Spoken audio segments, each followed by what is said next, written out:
সব কিছুর পাতুরি তো খাইছেন তাই না? এখন এইবার দেখি পাঙ্গাস মাছের পাতুরিটা খেয়ে দেখেন, আপনাদের মুখে স্বাদ লেগেই থাকবে। তো আমি আজকে পাঙ্গাস মাছের পাতুরি রান্না করার জন্য নিয়ে নিছি কয়েক পিস পাঙ্গাস মাছ বড় বড় থেকে। আমি কিন্তু চামড়াটা ফেলি নাই, চামড়াটা সহ পাতুরি রান্না করলে কিন্তু ভালো লাগে আমার, সেজন্য। তো আমি প্রথমে এগুলো নুন হলুদ মশলা, তারপর মরিচ দিয়ে আর একটুখানি লেবুর রস দিয়ে ভালো করে কিছুক্ষণের মতো মেখে 10 মিনিটের মতো রেখে দিছি।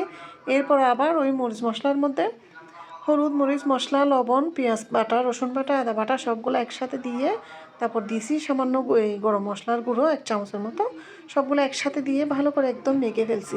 তো মাখা শেষের পরে আমি পাতাগুলো ভালো করে ধুয়ে রাখছিলাম। আমি মিষ্টি কুমড়া পাতা আনছিলাম, লাউ পাতা পাই নাই, সেই জন্য মিষ্টি কুমড়া পাতা দিয়ে আজকে এই মাছের পাতুরিটা বানাবো আর কি। তো এর মধ্যে আমি কিছুটা পেঁয়াজ পাতা কুচি করে দিয়েছিলাম আর কি। এখন পেঁয়াজ পাতা যেহেতু বের হয়েছে সেই জন্য আমার দিলে ভালো লাগে, যে কোনো তরকারিতেই পেঁয়াজ পাতাটা মানে ভালো লাগে আর কি। আপনারা চাইলে দিতে পারেন, না চাইলেও সমস্যা নেই, না থাকলেও সমস্যা নেই। তো আপনারা এভাবে বিশ্বাস করেন, এভাবে একবার পাঙ্গাস মাছের পাতুরিটা রান্না করে খেয়ে দেখেন। যারা জীবনে পাঙ্গাস মাছ কখনো খান নাই, পাতেও তুলতে পারে না, তারাও কিন্তু এভাবে পাঙ্গাস মাছ রান্না করলে কিন্তু অবশ্যই অবশ্যই অবশ্যই খেতে পারবেন আর কি। তো দেখেন আমি কিভাবে বানাচ্ছি, আপনারা তো অবশ্যই এগুলো সবাই জানেন, তারপরও আমি আমার মতো করে বানিয়ে আপনাদেরকে দেখাচ্ছি।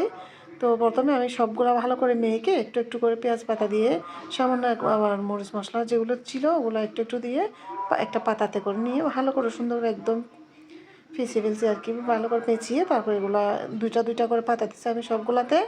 তো এরপরে আমি আপাতত এখন 4টা ভেজে দেখাবো আপনাদেরকে। এরপর আমি একটা ফ্রাই প্যানে কিছুটা সয়াবিন তেল দিয়ে দিছি ভালো করে। এখন বেশি আমার কিন্তু ফ্রাই প্যানে বেশি তেলটা হয়ে গেছে, অলরেডি পাঙ্গাস মাছ থেকে এমনিতেও তেল বের হয়, তার মধ্যে আবার আমি তেলটা বেশি দিয়েছি, তারপর সমস্যা নাই। তো আমি একটা একটা করে 4টাই তেলের মধ্যে ছেড়ে দিবে, তারপরে একটু ছোটো একদম অল্প আঁচের মধ্যে এগুলো আজকে করতে হবে, রান্না করতে হবে। এই দেখতেই পাচ্ছেন আমার কিছুক্ষণের মধ্যে 10 মিনিটের মধ্যে প্রায় এগুলো একদম এক পিঠ হয়ে গেছে। তারপর আমি এগুলো উল্টাই দিব আর কি, ভালো করে ঢাকনা দিয়ে দিছিলাম একদম ভাপ না যায় মতো করে। তো আমার পাতুরির মধ্যে প্রায় একদম এক পিঠ একদম প্রায় রেডি। তো অপর পিঠটা আমি ভালো করে একদম উল্টাই দিছি। তো আপনারাও চাইলে এভাবে একদম ভালো করে মজা করে এভাবে রান্না করতে পারেন। আমি কিন্তু বাচ্চারা খাবে সেজন্য ঝালটা একটু কম দিছি। তো এখন আমার পাতুরি বা একদম একদম শেষ, রান্না শেষ আমার পাতুরিগুলো। এখন নিয়ে গরম গরম ধোঁয়া ওঠা ভাতের সাথে খেয়ে ফেলবো আর কি।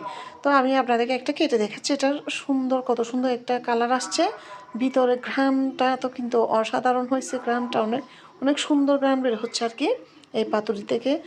ইলিশ মাছের নোনা ইলিশ না হলেও কিন্তু আপনারা কিন্তু যে কোনো কেউ এভাবে যে কোনো মাছ দিয়ে আপনারা কিন্তু এভাবে রান্না করে খেতে পারেন আর কি।